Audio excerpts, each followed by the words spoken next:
नमस्कार, न्यूज 18 मराठीच्या वेबलाईव्हमध्ये आपल्या सगळ्यांचं स्वागत। राष्ट्रवादी शरद पवार गट एनडीएत येणार या चर्चांना आता अनेक महिने उलटले, मात्र त्याचा अंतिम टप्पा कधी घडणार यावर मात्र काही अंदाज येत नाहीये। यातच जयंत पाटील जे की राष्ट्रवादीचे एक महत्त्वाचे नेते, खरं तर माजी प्रदेशाध्यक्ष जरी असले तरी आजही प्रदेशाध्यक्ष पदा इतकंच मोठं स्थान त्यांचं राष्ट्रवादी शरदचंद्र पवार गटात आहे। आणि अशा वेळी ज्यावेळी चर्चा सुरू आहे, ज्यावेळी केंद्रात आणि राज्यात दोन्हीकडे या हालचालींना वेग येतो, नेमकं त्याच वेळी जयंत पाटील हे वर्षावर जाऊन मुख्यमंत्री देवेंद्र फडणवीस यांची भेट घेतात। आणि याच भेटीच्या वेळी योगायोग म्हणा किंवा इतर काही, पण सुनील तटकरे आणि प्रफुल्ल पटेल हे दोन्हीही नेते याच वेळी वर्षावर असणं खरं तर राजकारणात योगायोगाला देखील तितकंच मोठं राजकीय महत्त्व असतं, हेच कालच्या भेटीनं सिद्ध झाले असं म्हणावं लागेल। आणि त्यामुळं राष्ट्रवादी SP गट म्हणजेच राष्ट्रवादी 2.0 याचं नेमकं पुढं होणार काय याबद्दलची ही सगळी कहाणी आज न्यूज 18 मराठीच्या प्रेक्षकांसाठी। खरं तर जयंत पाटील अजित पवारांच्याही आधी जर भाजपच्या केंद्रीय नेतृत्वाशी सर्वात आधी जर कुणी संपर्क केला असेल तर त्यामध्ये राष्ट्रवादीच्या जयंत पाटील यांचं नाव आवर्जून घ्यावं लागेल। अजित पवार यांच्यासोबत सत्ता स्थापनेच्याही आधी ज्यावेळी एकनाथ शिंदे मुख्यमंत्री झाले आणि राष्ट्रवादीमधून अजित पवार हे उपमुख्यमंत्री होऊन सरकारमध्ये सामील झाले, त्यापूर्वी जयंत पाटील यांनी पुण्यातील एका हॉटेलमध्ये केंद्रीय गृहमंत्री अमित शहा यांची भेट घेतली होती। आणि नेमकं त्याच वेळी आपण आपल्यासोबत येण्यास इच्छुक आहोत अशी तयारी देखील जयंत पाटील यांनी दर्शवली होती। मात्र महाविकास आघाडीचं सरकार अस्तित्वात असताना जयंत पाटील यांनी निर्णय घेण्यामध्ये केलेला उशीर आणि याच उशिरामुळं जी पहिली गाडी खरं तर पक्षांतरासाठी किंवा पक्षात येण्यासाठी पहिल्या गाडीमध्ये ज्यामध्ये जयंत पाटील बसू शकले असते, त्यांनी मात्र ती गाडी सोडली आणि नेमकं त्यामागून येणारी पहिली गाडी ही अजित पवारांनी पकडली आणि अजित पवार महायुतीच्या सरकारमध्ये मुख्यमंत्री झाले। त्यानंतर आपली सगळी गणितं आपल्याला माहिती आहेत, मी तेवढ्या खोलात मात्र जाणार नाही। मात्र सुरुवात नक्की सांगितली की जयंत पाटील हे पहिले राष्ट्रवादीतले एक महत्त्वाचे नेते होते ज्यांनी भाजपच्या केंद्रीय मंत्र्यांसोबत आपली भेट घेतली होती। आता त्यानंतर थेट कालच्या भेटीपर्यंत यायचं झालं तर मागच्या काही दिवसात घडणाऱ्या घडामोडी जर पाहिल्या तर राष्ट्रवादी शरद पवार गटात असणारी अस्थिरता, खास करून सत्तेबाहेर राहून मतदारसंघ असेल किंवा इतर सगळ्याच गोष्टींपासून सत्तेच्या लाभापासून दूर राहणं हे राष्ट्रवादीच्या अनेकांना जमत नाहीये। आमदार असून देखील आमदारासारखी किंमत मिळत नाही, मतदारसंघात भाव मिळत नाही, विकास कामं होत नाही, ह्या तर तक्रारी झाल्याच, मात्र त्याही पलीकडे जाऊन येत्या काळात स्वतःचं राजकीय भवितव्यच दिसत नाही। यामुळं राष्ट्रवादीमध्ये असणारी अस्थिरता ही त्यांच्या नेतृत्वापर्यंत गेली आणि जयंत पाटील यांनी राष्ट्रवादीच्या आमदारांची बैठक घेतली। त्या बैठकीमध्ये 9 आमदार एकमेव रोहित पवार वगळता इतर 9ही आमदार त्या बैठकीला हजर होते आणि सत्तेसोबत आपल्याला गेल्याशिवाय पर्याय नाही असं जाहीर मत यावेळी आमदार आणि उर्वरित खासदारांनी देखील आपल्या नेतृत्वाकडे सांगितलं। अर्थात या सगळ्या गोष्टी जरी जगजाहीर असल्या तरी जयंत पाटील आणि भाजपनं एकंदरीत एकमेकांबद्दलची भूमिका काय हे जरी जाहीरपणे स्पष्ट केलं नसलं तरी जी माहिती न्यूज 18 मराठींच्या प्रेक्षकांसाठी मी सांगतोय खूप महत्त्वाची, तितकीच महत्त्वपूर्ण अशी की शरद पवार यांच्याकडून भाजपच्याच एका केंद्रीय पदावर असणाऱ्या, केंद्रीय मंत्रिमंडळात नाही तर केंद्रीय भाजपच्या सत्ताधारी पक्षात असणाऱ्या एका नेत्यांनी, ज्याचं की कनेक्शन हे महाराष्ट्रात देखील जुनं आहे, सध्या महाराष्ट्राच्या राजकारणात प्रत्यक्षपणे त्या नेत्याचा समावेश नसला तरी महाराष्ट्रातलाच एक नेता केंद्रात जाऊन मोठ्या जागी बसला आणि त्यालाच आपला मध्यस्थी म्हणून शरद पवार यांनी निवडलं होतं अशी एक खात्रीलायक माहिती न्यूज 18 मराठीनं यापूर्वी देखील सांगितलं होतं। सर्वात महत्त्वाचं म्हणजे ज्या नेत्याला याची जबाबदारी दिली गेली त्यानं देखील आपली जबाबदारीची जाणीव राखत संबंधित निरोप, शरद पवारांचा निरोप हा केंद्रीय नेतृत्वाकडे पोहोचवला होता खरा, मात्र या सगळ्या चर्चेला ब्रेक लावलं ते अर्थात राज्याचे मुख्यमंत्री देवेंद्र फडणवीस यांनी। आपल्या सगळ्यांना माहिती आहे की एकनाथ शिंदे यांनी 6 खासदारांच्या बाबतीत ज्यावेळी एक मोठं ऑपरेशन पार पाडलं,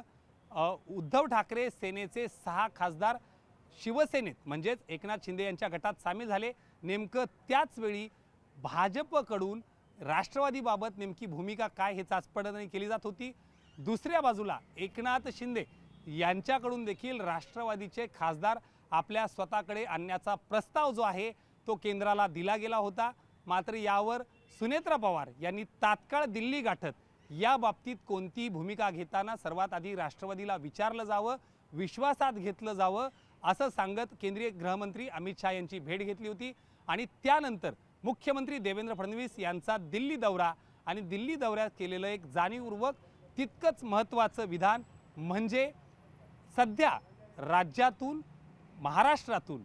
NDA मध्ये कोणताही पक्ष सामील होत नाहीये। जर असा कुठला पक्ष सामील होत असेल तर त्याची सर्वाधिक पहिले माहिती मुख्यमंत्री म्हणून, महायुतीचा प्रमुख नेता म्हणून किंवा नेतृत्व करणारा नेता म्हणून सर्वात आधी मी देईल अशा पद्धतीने जे वक्तव्य केलं होतं। खरं तर या वक्तव्याला खूप जाणीवपूर्वक बघितलं पाहिजे आणि तितकंच गंभीरतेने देखील घेतलं पाहिजे। जर राज्यातनं एखादा महत्त्वाचा पक्ष जर NDA मध्ये सामील होणार असेल तर राज्याच्या मुख्यमंत्र्यांना याबाबत विचारलं जाईल। आणि म्हणूनच शरद पवार यांच्याकडून ज्या केंद्रीय भाजपमध्ये असणाऱ्या नेत्याला निरोप दिला गेला होता त्याच्याकडून याबाबतीतला पुढचा प्रवास होणार नाही हे स्पष्ट झाल्यानंतर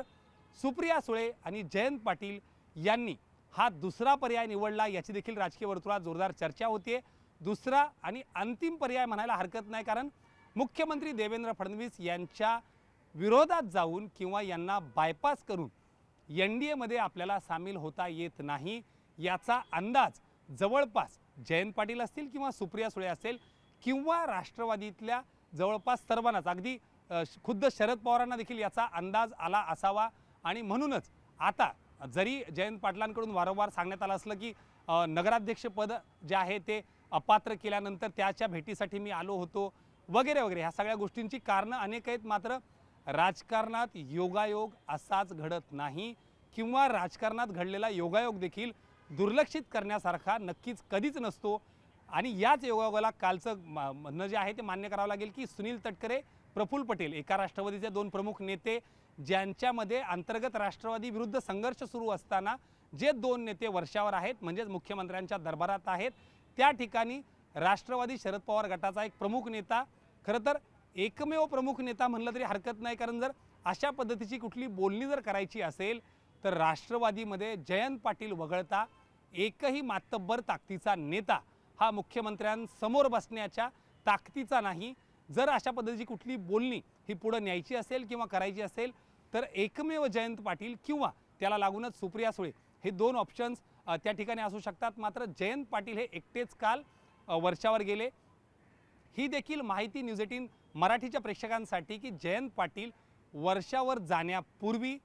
सिल्वर ओक म्हणजेच शरद पवार यांची भेट घेऊनच वर्षावर गेले होते। याचाच कुठेतरी अर्थ असा देखील म्हणता येईल की मुख्यमंत्री देवेंद्र फडणवीस यांना भेटण्यापूर्वी जयंत पाटील यांनी शरद पवार यांची परवानगी घेतली होती किंवा त्याला परवानगी म्हणण्याऐवजी त्यांच्या कानी आपण मुख्यमंत्र्यांना भेटत असल्याचं सांगितलं होतं असं देखील त्याला म्हणता येईल। अशा वेळी जर शरद पवार यांना सांगून ते गेले असतील तर ती देखील गोष्ट तितकीच महत्त्वाची आहे। सर्वात महत्त्वाचं म्हणजे या सगळ्या घडामोडी NDA मध्ये सामील होणार, विधेयकाला पाठिंबा देणार, एकत्रित राहणार अशा पद्धतीनं महाविकास आघाडीमध्ये वारंवार ज्या पद्धतीनं भूमिका बदलताना शरद पवार गट दिसतोय त्याहून महाविकास आघाडीतली नाराजी, खास करून उद्धव ठाकरे यांची नाराजी ही देखील शरद पवार आणि त्यांच्या पक्षाला फेस करावी लागू शकते। आणि म्हणूनच पूर्व परवानगी म्हणा किंवा कानी टाकणं म्हणा, शरद पवार यांच्या कानी टाकूनच जयंत पाटील त्या ठिकाणी गेले होते। याही पलीकडे जात जयंत पाटील यांना वर्षावर गेल्यानंतर मुख्यमंत्र्यांनी भेट दिली, नगराध्यक्षपदी त्यांची भूमिका झाली, इतर काय बोलणं झालं हे मात्र दोन्ही बाजूने जरी सांगण्यात आलं नसलं तरी घडलेल्या राजकीय घडामोडींचे जर पॉईंट्स जर जोडायचे आपण जर झाले तर नक्कीच येत्या काळात राष्ट्रवादी शरद पवार गट हा सत्तेत सामील होण्याचा महत्त्वाचा टप्पा ही कालची वर्षावरची मुख्यमंत्री आणि जयंत पाटील यांच्यातली भेट होती हे मात्र खरं। अर्थात जयंत पाटील ह्या बोलणीला पूरक नाही तर शरद पवार यांनी देखील या भूमिकेबाबतीत आपली भूमिका जी आहे ती लवकरात लवकर स्पष्ट करावी असं वारंवार त्यांच्याच आमदार आणि खासदारांकडून सांगितलं जात असताना जयंत पाटलांची भेट अतिशय महत्त्वपूर्ण होती। याही पलीकडे जात ज्यावेळी भाजपचं वर्जन यावेळी आम्ही घ्यायचा प्रयत्न केला किंवा बाजू समजून घ्यायची प्रयत्न केली, राष्ट्रवादी NDA मध्ये जर सामील होणार असेल तर थेटपणे वेगळा गट होऊन किंवा वेगळा गट त्यांचा कायम ठेवून त्यांना NDA मध्ये घेऊ नये असंच राज्याच्या नेतृत्वाचं मत जे आहे त्यांनी केंद्रापर्यंत पोहोचवलेलं आहे। त्याही पलीकडे जात जर कुणाला गटात यायचंच असेल तर त्यांनी राष्ट्रवादी अजित पवार गट म्हणजेच ओरिजिनल राष्ट्रवादी जी भाजपच्या मते ओरिजिनल आहे त्याच्यामध्ये त्यांनी सामील व्हावं आणि त्यांच्याच नेतृत्वात त्यांनी NDA मध्ये सामील व्हावं। जो पॅटर्न एकनाथ शिंदे यांच्या शिवसेनेबद्दल वापरला गेला अगदी तोच समान पॅटर्न हा राष्ट्रवादीच्याच बाजूने वापरला जाईल आणि ज्यासाठी सुनेत्रा पवार आणि पार्थ पवार यांनी अमित शहाची तात्काळ भेट आपलं मत किंवा आपलं म्हणणं जे आहे ते देखील पोचवलं होतं। केंद्रीय भाजपापासून राज्याचे मुख्यमंत्री देवेंद्र फडणवीस यांच्यापर्यंत देखील हा एकच मत जे आहे ते पसरताना दिसतंय की राष्ट्रवादी शरद पवार गटाला जर सत्तेत किंवा NDA मध्ये सामील व्हायचं असेल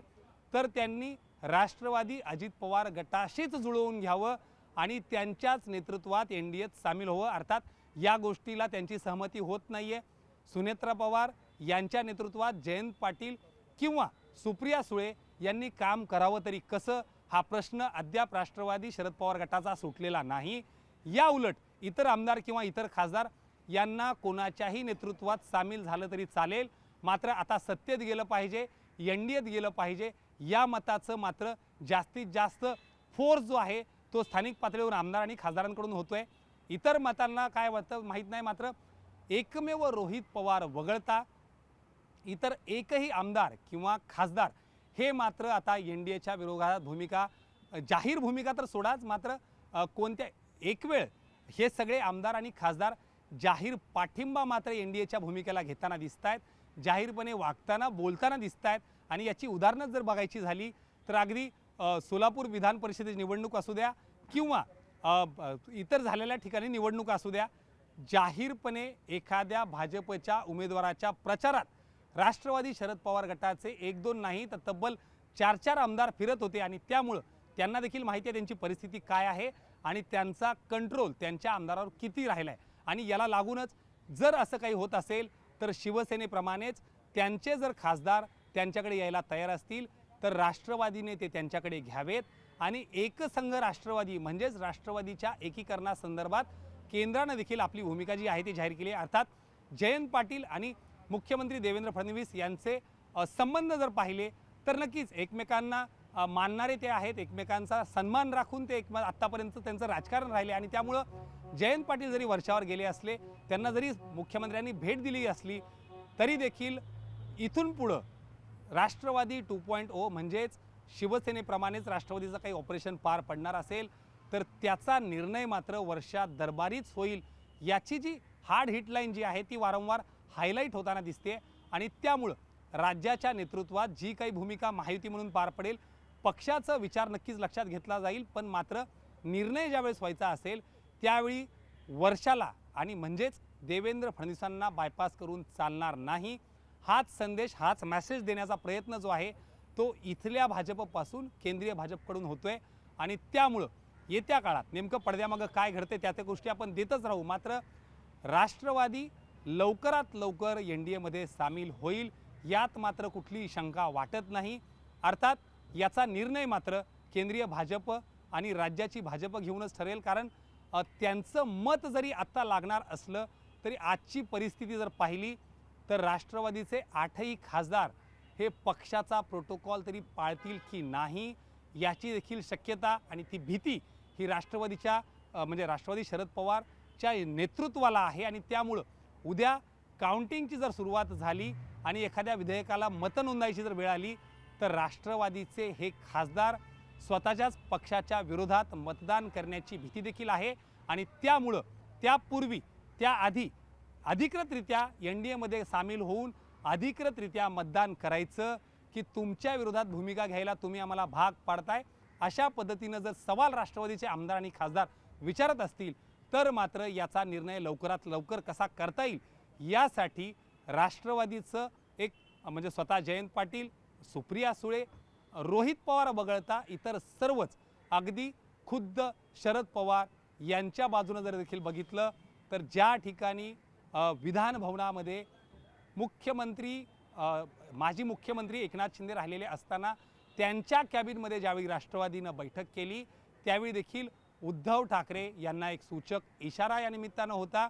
महाविकास आघाडी एकसंध राहिलेली नाही आणि महाविकास आघाडीमध्ये राष्ट्रवादी आपल्या सोबत आहे असा गैरसमज कुणी करता कामा नये, अशाच पद्धतीचा एक राजकीय मेसेज या निमित्तानं गेला आहे का हे देखील पाहावं लागेल। मग तुर्तास या ठिकाणी इथंच थांबूयात। राष्ट्रवादी 2.0 म्हणजेच जयंत पाटील सुप्रिया सुळे यांच्यासोबत राष्ट्रवादीचे 8 खासदार आणि 9 आमदार यांच्या राजकीय भवितव्याबाबत फैसला जर कुठं होणार असेल तर त्यामागे वर्षाला बगल देऊन चालणार नाही आणि त्यानंतर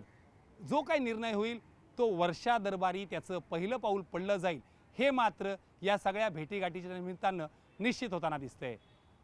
संदीप सर, राहुल झोरी, news 18 Marathi, web live, Mumbai.